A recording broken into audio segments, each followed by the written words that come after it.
Corporate दुनिया के इस अंक में हम याद करने जा रहे हैं भारत की इकोनॉमी के एक दर्द भरे दौर की। 1991 का भारतीय आर्थिक संकट एक ऐतिहासिक टर्निंग पॉइंट था, जब देश दिवालियेपन के कगार पर पहुंच गया था। विदेशी मुद्रा भंडार खत्म, सोना गिरवी और आईएमएफ की शर्तों के आगे पूरा देश मजबूर। मनमोहन सिंह और नरसिम्हा राव की जोड़ी ने एलपीजी सुधारों यानी उदारीकरण, निजीकरण और वैश्वीकरण के जरिए इस संकट को अवसर में बदला। इसके कारण हिंदू रेट ऑफ ग्रोथ से निकलकर भारत ने दशकों तक 6 से 8% औसत विकास दर हासिल की। आज दुनिया की सबसे तेज बढ़ती बड़ी अर्थव्यवस्था भारत बन चुका है। ये दर्दनाक लेकिन परिवर्तनकारी यात्रा है। कल्पना कीजिए, एक ऐसा दौर जब भारत का खजाना इतना खाली हो चुका था कि सिर्फ 2-3 हफ्तों का इंपोर्ट ही संभाल सकता था। 1991 का आर्थिक संकट ठीक वैसी ही किसी थ्रिलर फिल्म की स्क्रिप्ट जैसा था, जहां देश दिवालियापन की खाई के किनारे खड़ा था और एक गलत कदम सब कुछ डुबो सकता था। ये कोई काल्पनिक कहानी नहीं, बल्कि भारत के आधुनिक इतिहास का वो मोड़ था जहां से हमारी अर्थव्यवस्था ने एक नई उड़ान भरी। आइए इस ड्रामा को फिर से जीवंत करें, तथ्यों और आंकड़ों के साथ। कहानी की शुरुआत 1980 के दशक के अंत से होती है, जब भारत की इकोनॉमी एक बंद किले की तरह थी। लाइसेंस राज और सोशलिस्ट पॉलिसीज ने सब कुछ जकड़ रखा था। एक्सपोर्ट सुस्त, आयात पर भारी निर्भरता। सरकार ने खुलकर खर्च किया, इंफ्रास्ट्रक्चर पर पैसा लगा, सब्सिडी बांटी गई, पब्लिक सेक्टर में निवेश बढ़ाया गया।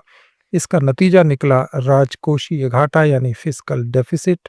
जीडीपी का 8 से 10% तक पहुंच गया। मुद्रास्फीति ने सिर उठाया और विदेशी मुद्रा के भंडार पिघलते चले गए।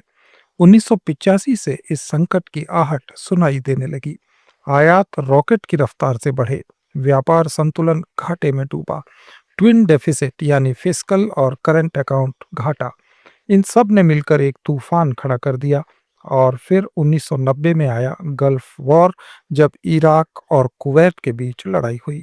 इसने तेल की कीमतों को आसमान पर चढ़ा दिया। भारत का ऑयल इंपोर्ट बिल 2 अरब डॉलर बढ़कर 5.7 बिलियन डॉलर हो गया। जैसे पेट्रोल पंप पर बिल देखकर सिर चकरा जाए। इसके ऊपर से सोवियत संघ, हमारा सबसे बड़ा व्यापार साथी, ढह रहा था। निर्यात बाजार कमजोर पड़ रहे थे, रेमिटेंस कम हो गई थी और एनआरआईज भारतीयों के जमा में पैसे निकलने लगे। यही कम नहीं था, राजनीति ने भी आग में घी डाला। वीपी सिंह की सरकार गिरी। चंद्रशेखर सरकार सिर्फ 7 महीने चली और मई 1991 में राजीव गांधी की हत्या ने चुनाव प्रक्रिया को हिला दिया। क्रेडिट रेटिंग एजेंसीज भारत को लगातार डाउनग्रेड कर रही थीं। कमर्शियल कर्ज लेना मुश्किल हो गया। जनवरी 1991 में पहला लिक्विडिटी क्राइसिस आया, जब विदेशी मुद्रा भंडार 1 अरब डॉलर से नीचे गिरा, जो सिर्फ 2-3 हफ्तों के इंपोर्ट के लायक था। जून तक हालात और बदतर हो गए और रिजर्व 1 अरब डॉलर पर अटक गए। भारत कर्ज चुकाने में डिफॉल्टर बनने वाला था। चंद्रशेखर सरकार ने आईएमएफ से बात की, लेकिन बजट पास नहीं करा सके। फिर आया एक ट्विस्ट। जून 1991 के चुनावों के बाद पीवी नरसिम्हा राव प्रधानमंत्री बने। उन्होंने मनमोहन सिंह जैसे अर्थशास्त्री को वित्त मंत्री बनाया, वो शख्स जो सुधारों का चैंपियन था। संकट से लड़ने के लिए फुर्तीले कदम उठाए गए। 1 और 3 जुलाई को रुपए को 18 से 20% तक डिवैल्यूएट किया गया। निर्यात को सस्ता और कॉम्पिटिटिव बनाने, आयात को महंगा करने का जादू। लेकिन भंडार इतने सूखे थे कि इमरजेंसी कर्ज की जरूरत पड़ी। आरबीआई ने 67 टन सोना गिरवी रखा, 47 टन बैंक ऑफ इंग्लैंड को और 20 टन यूबीएस स्विट्जरलैंड को। 600 से 639 मिलियन डॉलर सोने से जुटाए गए। सोना हवाई जहाज से भेजा गया और ये हॉलीवुड फिल्म के सीन जैसा था। इससे आईएमएफ और वर्ल्ड बैंक को भरोसा मिला कि भारत गंभीर है। कुल मिलाकर आईएमएफ से 2.2 से 7 अरब डॉलर के इमरजेंसी लोन मिले, लेकिन शर्तें कड़ी थीं। घाटा कम करना था, सब्सिडी काटो, व्यापार खोलो और स्ट्रक्चरल रिफॉर्म्स करो। 24 जुलाई 1991 को डॉक्टर मनमोहन सिंह की बजट स्पीच ने इतिहास रच दिया। उन्होंने कहा, भारत को बदलना होगा या बदल जाएगा। लाइसेंस राज पर प्रहार किया गया, उद्योगों की डी लाइसेंसिंग की गई, इंपोर्ट नियंत्रण ढीले हुए, एफडीआई को न्योता दिया गया, प्राइवेट सेक्टर को आज़ादी मिली। ये था एलपीजी मॉडल, यानी लिबरलाइजेशन, प्राइवेटाइजेशन और ग्लोबलाइजेशन। टैरिफ 300% से 110% पर लाए गए, निर्यात को प्रोत्साहन मिला और फाइनेंशियल सेक्टर में सुधार शुरू हुआ। ये संकट हालांकि मजबूरी थी। सोवियत मॉडल ढह रहा था, आईएमएफ की शर्तें कड़ी थीं, लेकिन नरसिंह राव और डॉक्टर मनमोहन सिंह की टीम ने इसे अवसर में बदला। 2 सालों में अर्थव्यवस्था पटरी पर आने लगी। 1994 से 1997 में जीडीपी ग्रोथ 7.5% पहुंची। मुद्रा भंडार बढ़े, मुद्रास्फीति काबू में आई और भारत फिर से दुनिया से कनेक्ट हुआ। सोना गिरवी रखना शर्मिंदगी लगा, लेकिन उस काले दौर ने मजबूत नींव डाली। आज के हमारे मजबूत भंडार और विकास की जड़ें वही हैं जहां संकट ने अवसर पैदा किया। 1991 का संकट खत्म होते ही भारत ने उदारीकरण, निजीकरण और वैश्वीकरण की सवारी पकड़ी और पुरानी हिंदू रेट ऑफ ग्रोथ, जो 3.5 से 4% औसत थी, को धूल चटा दी। 1991 में जीडीपी ग्रोथ महज 1.06% थी, लेकिन इन सुधारों के जादू से 1992 से रिकवरी शुरू हुई। 1993-94 से 1997 तक औसत 6.7% और 3 सालों में रिकॉर्ड 7.5% का औसत आया। लाइसेंस राज का अंत हुआ, एफडीआई बढ़ा और एक्सपोर्ट ने भी रफ्तार पकड़ी।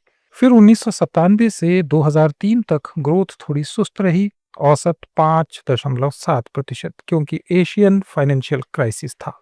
2 बड़े सूखे और 2001 की मंदी ने भी ब्रेक लगाया। लेकिन 2003 से वैश्विक उछाल, खासकर चीन की वजह से, भारत के लिए भी फायदेमंद रहा। 2003 से 2008 तक ग्रोथ रेट थी 8 से 9% और 2008 के बाद 9% से ज्यादा। ये गोल्डन पीरियड था। सर्विस सेक्टर ने ड्राइविंग सीट संभाली, जो 1990 के बाद 7.8% तक बढ़ गया। उद्योग और कृषि भी मजबूत हुए, देश में गरीबी तेजी से घटी। 1993 से 2005 तक सालाना 0.7% पॉइंट्स की दर से, लेकिन 2004 से 2012 तक ये दर रही 2.2% पॉइंट्स। प्रति व्यक्ति आय भी बढ़ गई। 1991 से पहले 3.1% औसत था, सुधारों के बाद ये 4.1% हो गया। 2008 के ग्लोबल फाइनेंशियल क्राइसिस ने ग्रोथ को फिर से 6 से 7% पर ला दिया, लेकिन भारत जल्दी संभल गया। 2010 के दशक में भारत 6 से 7% जीएसटी के साथ digital India, make in India जैसे सुधारों की बुनियाद रखने में समर्थ हुआ। 2016-17 में डीमोनेटाइजेशन और जीएसटी से मंदी आई, लेकिन 2018-19 तक फिर सब कुछ ठीक होने लगा।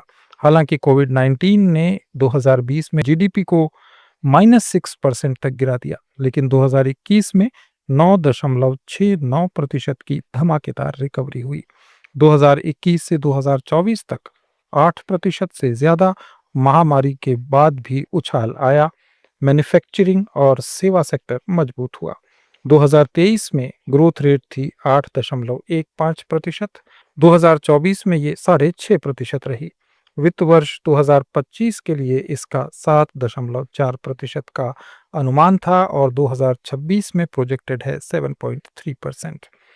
कुल मिलाकर देखें तो 1991 से 2024 तक औसत 6.1%, यानी दुनिया की सबसे तेज बढ़ती इकोनॉमीज में शामिल।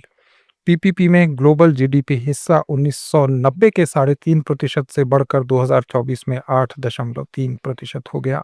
भारत अब चौथी सबसे बड़ी अर्थव्यवस्था है। वैश्विक विकास में भारत का 17% योगदान है, जिसके अगले 5 सालों में 20% तक होने की उम्मीद है। भारत में प्रति व्यक्ति आय 1991 में $305 थी, जो 2023 में बढ़कर $2,481 हो गई, यानी 8 गुना बढ़ोतरी।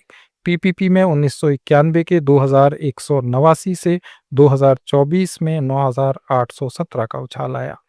चरम गरीबी 4.5% से 5% के करीब हो गई।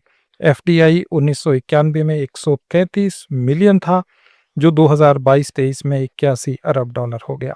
आईटी, फार्मा और ऑटो जैसे सेक्टर वैश्विक सितारे बने, लेकिन चुनौतियां कम नहीं हैं। नौकरियां कम बढ़ने की शिकायत है, असमानता बढ़ रही है और कृषि का जीडीपी में हिस्सा 29% से घटकर 18% रह गया है। इसके बावजूद 1991 के बाद की ये वृद्धि भारत की एक सुपरहिट इकोनॉमिक स्टोरी है। बंद इकोनॉमी से खुली इकोनॉमी, सरकारी कंट्रोल से मार्केट ओरिएंटेड और 3.5% से 7% औसत तक का सफर, जहां भारत अब हायर इनकम ग्रुप वाले देश की ओर दौड़ रहा है। भविष्य में 8% की विकास दर बनाए रखना चुनौती है, लेकिन सुधारों की नींव पक्की है। जैसे संकट की आग से निकला सोना चमकदार और मजबूत साबित होता है। कॉरपोरेट दुनिया में आज इतना ही। जुड़े रहिए लेट्स माइक के साथ।